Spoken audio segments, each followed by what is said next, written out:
muri 48 cyangwa se 1948 Isiraheli yongeye kwitwa igihugu.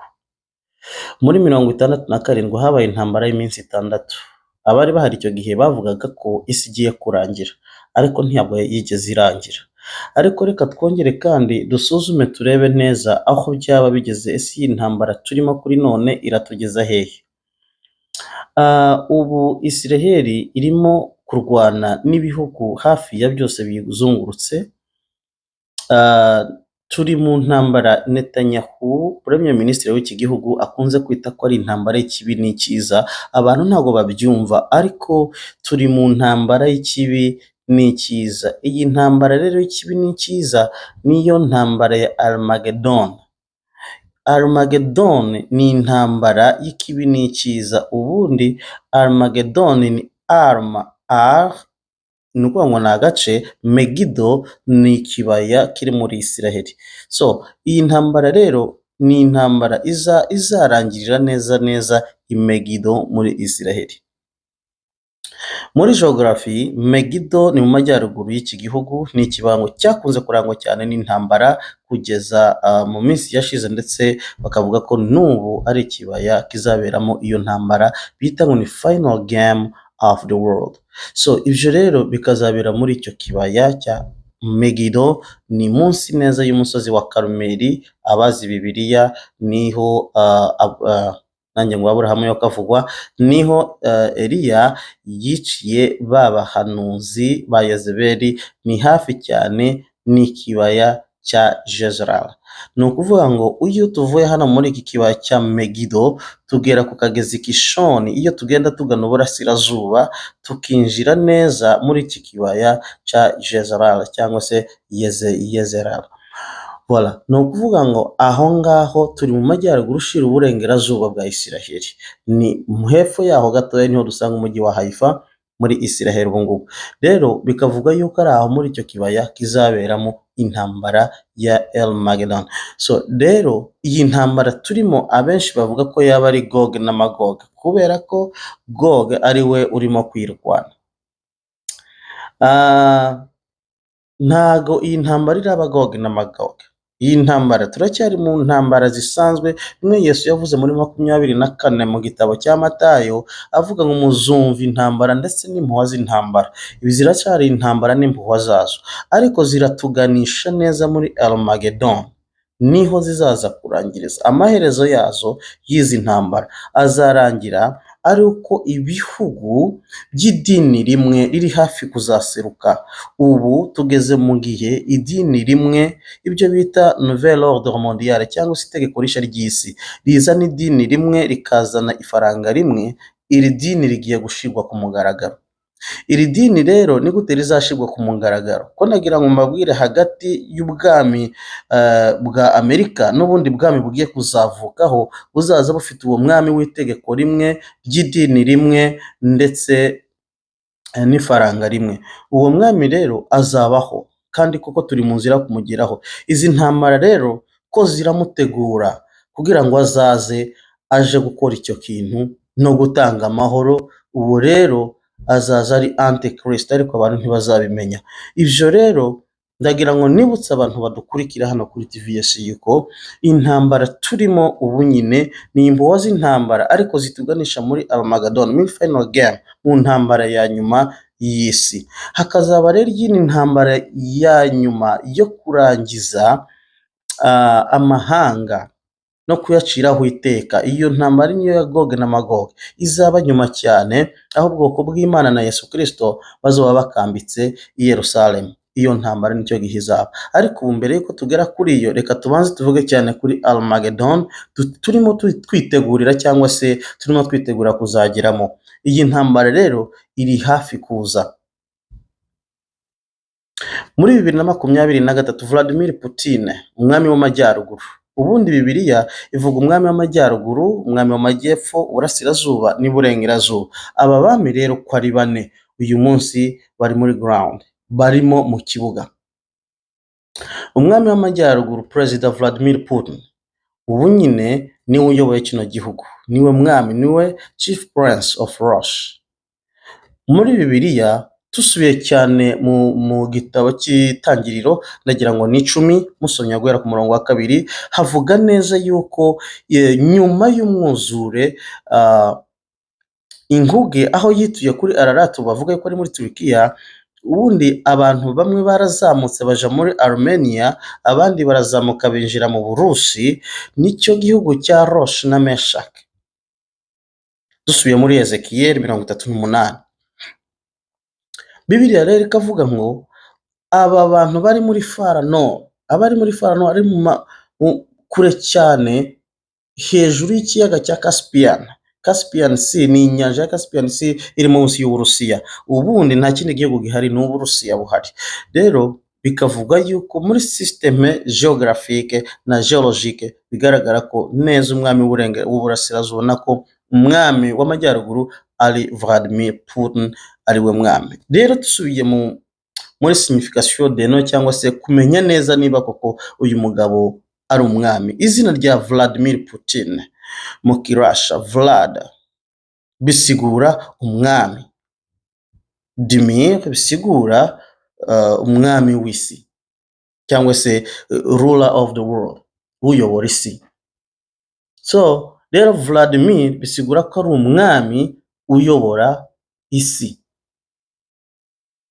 Rero tukagaruka tukibaza ndetse uyu mwami w'amajyaruguru uko ari Perezida Vladimir Putin, ubu nyine Vladimir Putin yakoranye alliance amasezerano n'igihugu ka Iran, ubundi bari basanzwe badacuditse, ariko kuva iyi ntambara ibayeho le October 7th kuri 7 tariki 7 z'ukwa 10 2023 Hamas igatera muri Israeli, habaye imigenderanire ikomeye cyane hagati ya Iran ndetse uko iriya migwi yitwaje intwaro ya Hezbollah, Hamas n'abahuthi bakomeza kurasa kuri Israeli, niko Iran yegerana n'Uburusiya, niko Uburusiya bwegerana na Chine, niko nanone Uburusiya bwegerana na Korea y'Amajyaruguru.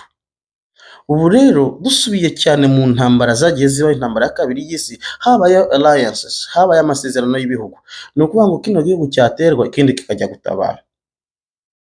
Israeli imaze guterwa, reka ngaruke cyane kuri Ukraine bwa mbere.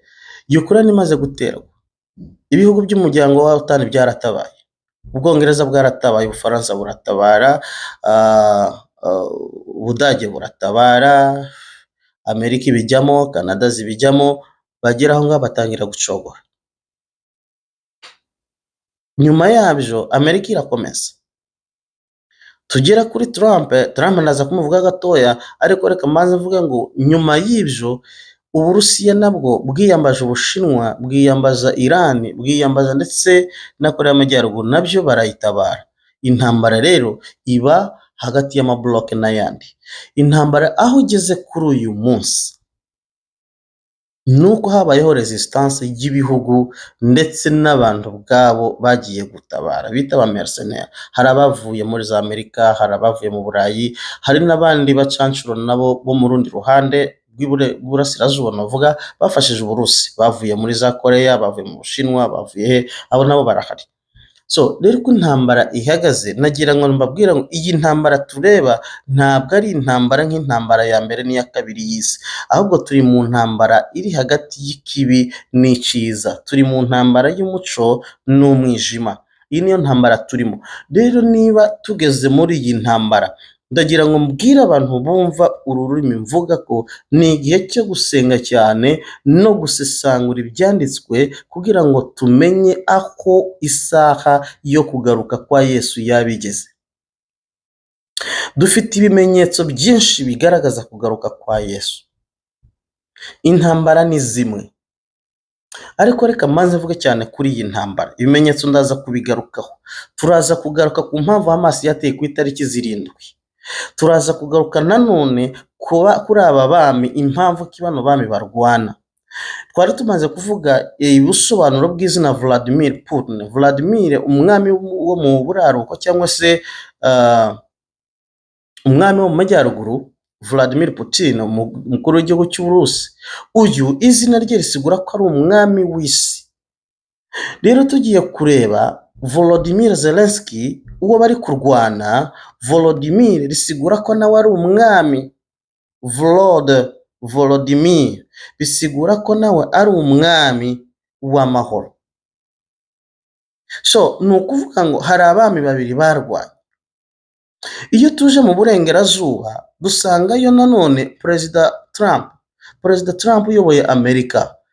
Trump risigura impanda, ariko Donald bisigura umwami. Abo ni abami babiri. Ndagira ngo mbibutse neza icyabaye hagati aha mu minsi yashize, ubwo Zelensky yatumirwaga hano muri Amerika, Washington DC, akaza kuganira na perezida mugenzi we. Baratonganye, amahanga aratangara. Abantu benshi bibaza kubera iki batonganye.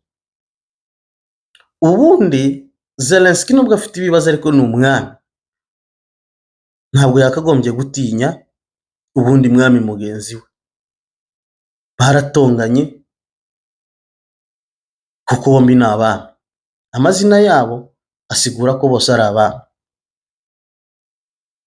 So rero ako ibintu bimeze, trade deal byavuye kugenda idakunze kubera ko bombi ni abami bahuye. Ubundi baje kwandika baravuga ngo ni ubwa mbere muri Amerika umuntu aje agatonganyiriza perezida wa Amerika iwe muri Amerika, ni ubwa mbere bibayeho mu mateka. So rero nagira ngo mbwire abantu, abo bami bamaze kuba kuri iki kibuga. Ndagira ngo abantu mwumve cyane aho iyi ntambara igana. Intambara y'ikibi n'ikiza, iyi ngiyi izarangirira neza na neza muri Megido muri Israel. Muri iki kibaya cya Megido niho izarangirira. Rero Perezida Putin amaze gutera kiriya gihugu cya Ukraine, Amerika yaratabaye. Ni ukuvuga ngo dufite umwami w'uburengerazuba n'umwami wo mu majyaruguru. Ariko rero hari ikintu ngiye kubabwira mwumva cyane. Ntabwo iyi ntambara umwami w'uburengerazuba azayitsinda. Iri ryo ndivuze rivuye kure cyane. Iyi ntambara ntabwo umwami w'uburengerazuba azayitsinda. Ni ikintu kibabaje, ariko ni ukugira ngo amasezerano yuzure. Impamvu umwami w'uburasirazuba ufatikanyije ndetse n'umwami wo mu majyaruguru bazatsinda intambara ni uko ari amasezerano. Ariko nabo bazayitsinda muri Ukraine, ariko noneho bahindukira baje gutera igihugu cy'ubwiza. Icyo gihe bazifatikanya n'amahanga arimo nka za Sudan. Reka nabibutse yuko kuva ku itariki 7 Israel itewe, intwaro zanyuraga muri Sudan zikazamuka zikaja gufasha Hamas. So rero iyi ntambara uko imeze, nyuma yabyo bazahindukira nyuma ya Ukraine n'ibindi bihugu bazafata nyuma ya Ukraine, kuko Amerika ibyo byose izabitererana kitahire. Israel izasigara ari yonyine. Reka mabwira mu mateka y'ubuhanuzi, Ubufaransa buzahinduka Israel, ndetse mutangiye no kubyumva mu makuru. Ubwongereza buzahinduka Israel, Canada izahinduka, Amerika nayo izananizwa. Izananizwa gute? Amerika izatanga ibikoresho. Urabona n'ejo bundi ko yatanze ibikoresho bizagutwika ziriya site 3 zo muri Iran.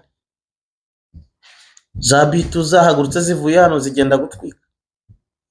Ariko nyuma yabyo ibyo bizarangira, Israel izasigara ari yonyine, single country in the battles. Hanyuma Bibiliya izavuga ngo bazaja gutera Israel bameze nk'umusenyi, Imana ibakubire mu kibasha Megido. Aho niho Imana iziyerekanira ko ari Imana. Yo ni intambara y'ikibi n'iciza, niyo tuzatsinda ejo bundi. gusa nkabwira abakristo ngo musenge cyane kandi mukizwe cyane kugira ngo tuzagere muri ibyo bihe dukomeye.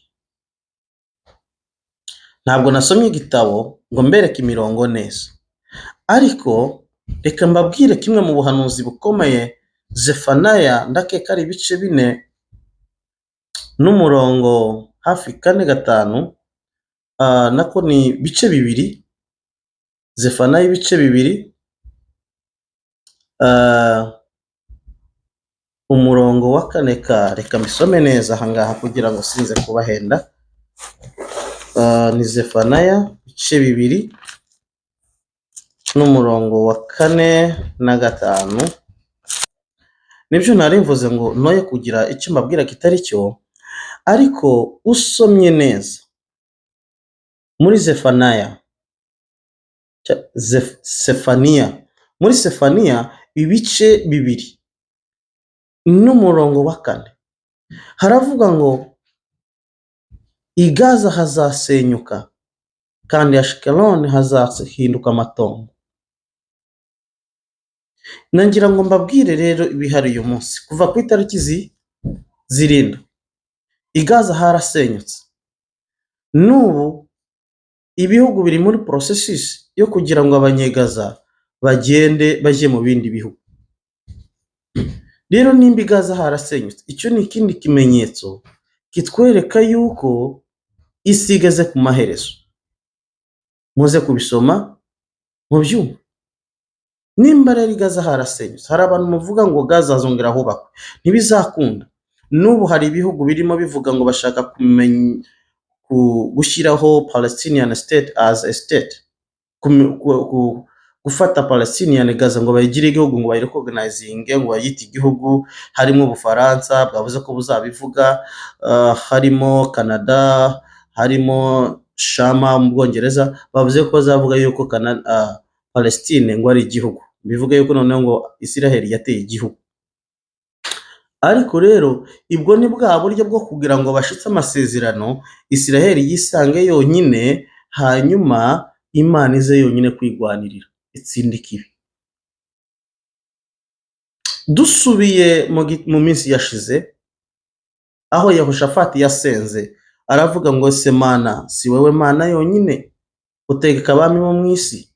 So ni ukuvuga ngo yari yatewe n'amahanga arenga 6 baramuzunguruka, ariko arasenga. Wasenga Imana yonyine avuga ngo nimuhagarare mwirebere, ngo gusa mu gitondo mubyuke mugende mu bateri. Ariko ngo baragiye ngo bakihagera ngo batangira kuririmba, abatambyi baje imbere, nyuma yabyo Imana yonyine ngo imanura urubura. Ibi iravuga ngo atishwe n'urubura bishwe umugenda n'ingabo za Israel. Ni nako bishanditswe muri Ezekiyeli. Usomye neza ku murongo wa 38, umurongo wa 4 haravuga ngo Imana izafata huke ni akantu kaba kameze gatya bashira mu zuru, ngo izafata huke irishire mu izuru ry'umwami w'amajyaruguru imusubiza iwe. Ibyo rero nagiye ngo mbwira abantu ko ariyo ntambara turimo.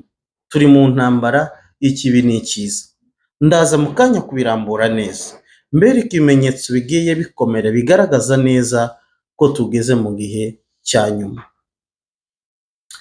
Ndaza kugaruka ndetse no kuri perezida wo mu burengerazuba, bwana Perezida Trump bisigura ko ari impanda, Donald bisigura ko ari umwami. Uyu mwami rero w'uburasirazuba abenshi muri iyi minsi bashatse kumugereranya nka Antikristo kubera ko yaje ari peace prince, umuntu ushaka amahoro. Ariko reka nanone mbabwira ko muri aya mahoro, izi discussion muramaze kubona yuko byarangiye. Ubu nyine it's peace by force, peace by diplomacy yararangiye. Perezida Trump yashakishije amahoro mu biganiro, ariko Putin ntiyamwemereye. Ubu tugeze muri peace by sanctions and peace by force. Nicyo gituma habayeho deployment y'izi 2 submarines, ubwato bubiri bw'intambara burasa ibisasu bya nucleaire, bwagiye ubu nyine bwoherejwe kugira ngo Amerika itanga amahoro, ishakisha umutekano, itume Putin atinya. Putin nawe mu gitondo yatangaje yuko nabo bamaze gushyira hanze ubwato bwabo bw'intambara bukomeye ndetse n'ibisasu bishobora kugera muri Belarus. So ibyo ngibyo ni iby'iki gihe. Rero nkagira ngo mbwire abantu, tugeze mu mwanya w'igihe cya nyuma, intambara za nyuma, aho mugomba gusenga mutajijisha, mutanahenda abandi, kuko one world igiye kubaho, isi imwe, iyo all world izabaho. Mugende mubyitegure, tugiye kugera mu gihe cy'itegeko, urufaranga byose ari kimwe, kandi iyo religion izaba ihari. Iyo religion ni religion y'umwijima. Nuko iyi ntambara nimara gutsindwa n'ibi bihugu byo mu burasirazuba ndetse no mu majyaruguru y'isi, murabizi neza yuko mu Burusiya nta religion, mu Bushinwa nta religion, muri Iran byose ni Islamist. So mugende rero mu byumve, abasenga musenge, ariko tugeze mu gihe cyo kugendera mu byo twumvise tukabikomeza. Rero naha nsoreje kino kiganiro, ariko ndaza kubirepera neza kugira ngo mbabwire time by time and verses by verses. Ibi ngibi ni ukugira ngo abantu bamenye neza aho ibihe byacu bigeze, ariko tugeze mu gihe cya nyuma. Iyi ntambara amaherezo yayo izatugeza muri Armageddon War. Ni mu ntambara ya Armageddon niho izarangirira. Iyi ntambara ntago irarangira ngo ni amasezerano bakoze ngo amahoro yabonetse, no, izarangira ari uko kimwe gitsinzwe ikindi kigatsinda. Ikibi n'icyiza ntago byasezerana amasezerano, ariko ikibi n'icyiza kimwe kiratsinda ikindi kigatsindwa, kandi ntaho umwijima watsinze umuco, ariko umuco aho wageze, aleluya, Yesu yaravuze ngo ni umuco w'isi. Ni ukuvuga ngo abo mu gihugu cya Nafutali no hakurya ya Yorodani babonye umuco kubera ko Yesu yaje. Rero Imana ibaha umugisha kandi bagire neza. Ndabibutsa gusenga kugira ngo izi ntambara tuzitsinde uko byaba biri kose. Rero ntabwo ngiye kuvuga cyane ku by'urusengero cyangwa se ziriya nka, ibyo n'ibindi turaza kuvugana. Nta nubwo cyane ngiye kuvuga ku mwami w'iburengerazuba, uvuga iyi ntambara ukuntu izagenda.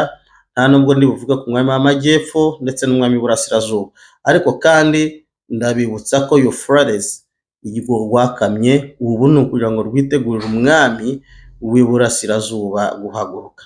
Aho turaza kugera mu byanditswe biri mu mu byanditswe biri mu byahishuriwe Yohana 12 no ku murongo wa 9, nako ibice 9 n'umurongo wa 12. Ibyo ni ibintu turaza gusoma kugira ngo tumenye neza aho iyi si yacu itugejeje. Rero mugire amahoro kandi musenge cyane, tuzaba tuvugana. Kuba bishoboye musenge kandi mukurikire aho isi igeze. Ubu hari ibintu byinshi bikomeye biranga ibihe bya nyuma, ariko abantu batareba, batanitaho, ariko nkagira ngo nitubibashirira neza ku murongo muzagenda mubyumva. Rero Imana ibaha umugisha, mukomeze mugubwe neza. Naho ubutaha, amasezerano turacyafite menshi, ariko ibi ngibi nabyo ntitwibagirwe, tubisengere kugira ngo amaherezo y'ibihe azasange dukomeye. Mugire amahoro.